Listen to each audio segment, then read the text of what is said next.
اعوذ باللہ من الشیطان الرجیم بسم اللہ الرحمن الرحیم۔ السلام علیکم کلاس، امید کرتی ہوں آپ سب خیریت سے ہوں گے۔ آج ہم مطالعہ پاکستان کا پیج نمبر 103 اور 104 پہ قومی رابطے کی زبان اردو کریں گے۔ ٹاپک ہمارا یہ جتنی بھی چیزیں میں نے ہائی لائٹ کی ہیں یہ پوائنٹس ہیں، اور ایک لکھا بھی ہوا ہے باقاعدہ پینسل سے، یہ سارے پوائنٹس ہیں، اور ان پوائنٹس کی صورت میں پیراگراف، آپ نے یہ جو پیراگراف دیے گئے ہیں یہ پوائنٹس اس کا نچوڑ ہیں، پوائنٹس اوپر لکھنے ہیں اور پیراگراف اندر ایڈ کرنا ہے۔ سب سے پہلے قومی رابطہ کی زبان، اس کو ہم تھوڑا سا ڈیفائن کر لیں۔ قوم کے رابطے، آپس میں قوم کے رابطے کے لیے جو زبان استعمال کی گئی وہ اردو۔ اب قوم ضروری نہیں کہ ایک ہی ملک کی ہو، ایک قوم ہے تو ایک ہی ملک میں ہو، مختلف ممالک میں ایک قوم رہ سکتی ہے، یہ ہم پہلے بھی بات کر چکے ہیں۔ اب بر صغیر میں یا ویسے مسلمان ایک قوم کی حیثیت سے ضروری نہیں کہ صرف ایک ہی ملک کے تھے، مختلف ممالک کے تھے، اور آپ جانتے ہیں کہ بر صغیر میں مختلف ممالک کے لوگ لشکروں کی صورت میں آئے، ان میں عرب کے، ایران کے، شام کے، مصر کے، ترکی کے، اور خود اپنے بر صغیر کے بھی تھے۔ تو ان کی زبان ایک نہیں تھی، ان کی زبانیں مختلف تھیں، لیکن ان سب کا آپس میں رابطہ قائم کرنے کے لیے جو زبان قائم ہوئی وہ اردو تھی، اسی لیے اس کو لشکری زبان کہا جاتا ہے۔ ٹھیک ہے، سب سے پہلے قومی تشخص کی علامت قرار پائی، یعنی ہم مسلمان ایک قوم، ان سب کے تشخص کی ایک علامت جو تھی وہ یہ قرار پائی اردو۔ اور اردو ترکی زبان کا لفظ ہے اور اس کے معنی لشکر کے ہیں۔ جب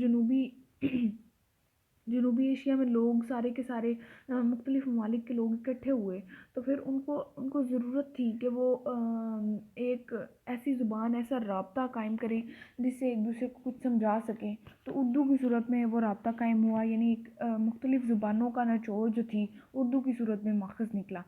سیکنڈ پوائنٹ ہے جنوبی ایشیا میں مسلمانوں کی حکومت، سیکنڈ لائن پہ یہ بھی پوائنٹ ہے۔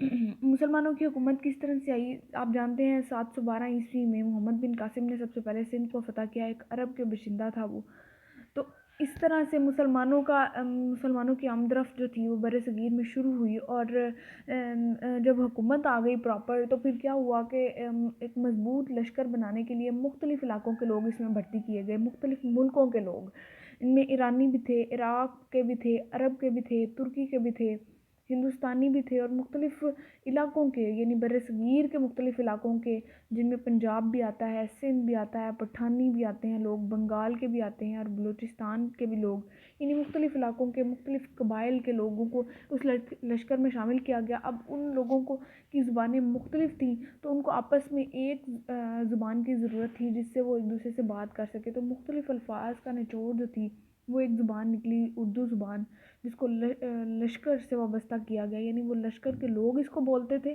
اس لیے اس کو لشکری زبان کہا جاتا ہے، تو اس کو اردو کا نام دیا گیا۔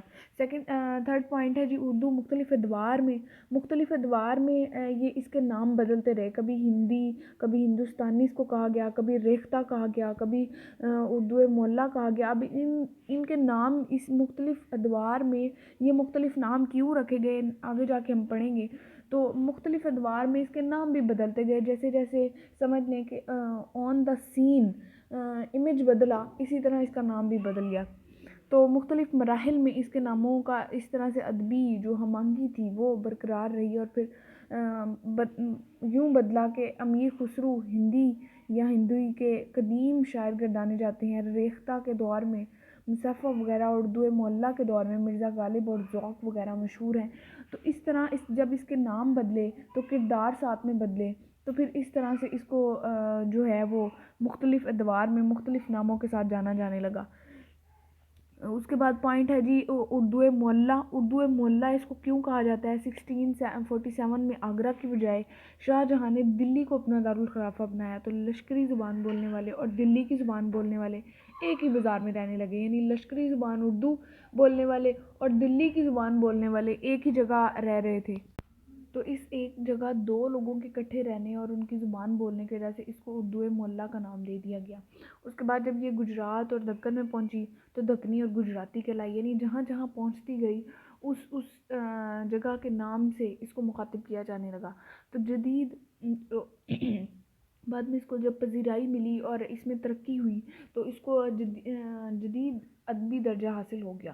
اردو غزل، نیکسٹ پوائنٹ، اردو غزل کا پہلا جو دیوان تھا سلطان محمد قلعہ قطب شاہ والے گوالکنڈہ نے مرتب کیا۔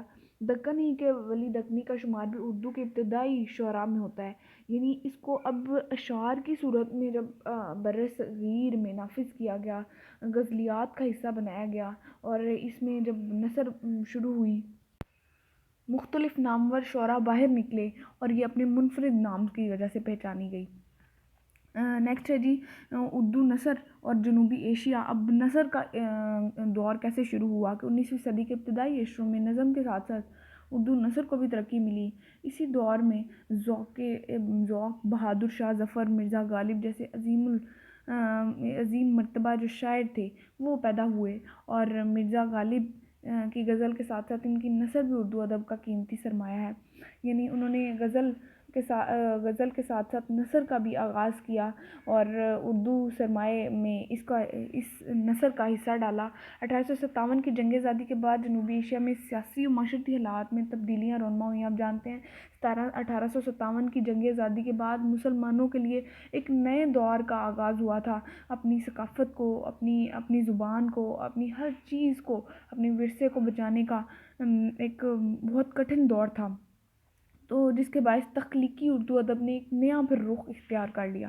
نیکسٹ ہے جی اردو نظم اور نثر پر نئے تجربات کس دور میں ہوئے؟ سر سید احمد خان کے دور میں۔ آپ جانتے ہیں کہ سر سید احمد خان نے تعلیمی دور کا آغاز کیا اور اردو کو ایک نئی جدید فارم میں متعارف کرایا، آسان فارم میں۔ پہلے بہت مشکل اردو بولی جاتی تھی، تو سر سید احمد خان نے عام لوگوں کو سمجھانے کے لیے کہ عام لوگوں کو اردو کی سمجھ ہی نہیں آتی تھی، اتنی مشکل تھی، تو جدید آسان طرز میں اردو فراہم کی لوگوں کو۔ تحریک علی گڑھ کالج اس کے لیے قائم کیا اور لوگوں کو اردو سے متعارف کروایا نئے طریقے سے، اور اس طرح سے لوگوں کی احساس کمتری جو تھی وہ کم ہوئی، لوگوں کے حوصلے بلند ہوئے۔ اسی دوران مولانا حالی نے مسدس لکھی اور مسلمان قوم کو جھنجھوڑ کر ایک عظیم ورثے کا احساس دلایا کہ آپ ایک عظیم قوم ہیں، کھڑے ہوں اور ان کے جہاد کریں کفار کے خلاف۔ اس کے بعد جی شاعر مشرق علامہ محمد اقبال، ان کا پوائنٹ ہے علامہ محمد اقبال رحمۃ اللہ کے فلسفے اور ان کی شاعری۔ انہوں نے بھی اردو اور فارسی کو اپنا مرکز جان کے مسلمان قوم کو اور نوجوان قوم میں حوصلہ پیدا کیا اور اپنی شاعری کے ذریعے انہیں بیدار کیا۔ نیکسٹ پیج پر چلتے ہیں۔ ترقی پسند تحریک کا آغاز کیسے ہوا کہ علامہ محمد اقبال نے اردو شاعری اور فارسی کے ذریعے ایک تحریک شروع کی جس میں نوجوان قوم جو تھی ان کو کھڑا ہونے کی تلقین کی۔ تحریک آزادی میں اس نے بہت اہم کردار ادا کیا۔ اوکے، اللہ حافظ بچوں۔